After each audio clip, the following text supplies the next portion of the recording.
மாத்தறையில் இருந்து கொழும்பு நோக்கி பயணித்த கார் வீதியின் நடுவில் உள்ள பாதுகாப்பு வேலியில் மோதியதுடன் மொனராகலையில் இருந்து கொழும்பு நோக்கி பயணித்த சொகுசு தனியார் பஸ்ஸிலும் மோதி விபத்துக்குள்ளாகியுள்ளதாக போலீசார் தெரிவித்தனர்.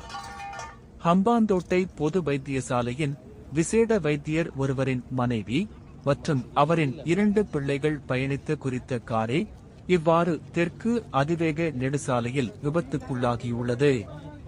பத்தேகம அதிவேக வீதியின் நுழைவாயிலுக்கு அருகில் 80 கிலோமீட்டர் தூரத்தில் 9வது தூண் அருகில் குறித்த விபத்து இடம்பெற்றுள்ளதுடன் இவ்விபத்தில் 16 மற்றும் 21 வயதுடைய 2 மகன்களும் அவர்களது தாயும் காயமடைந்துள்ளதாகவும் விபத்தின் போது 21 வயது மகனே காரை செலுத்தி வந்ததாக போலீஸ் ஆரம்பகட்ட விசாரணையில் தெரிய வந்துள்ளது.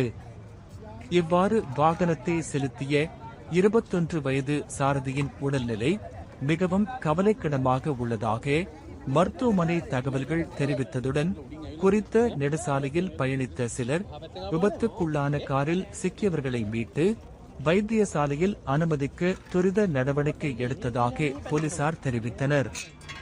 மேலும் சம்பவம் தொடர்பில் மேலதிக விசாரணைகள் போலீசார் மேற்கொண்டு வருகின்றமை குறிப்பிடத்தக்கது.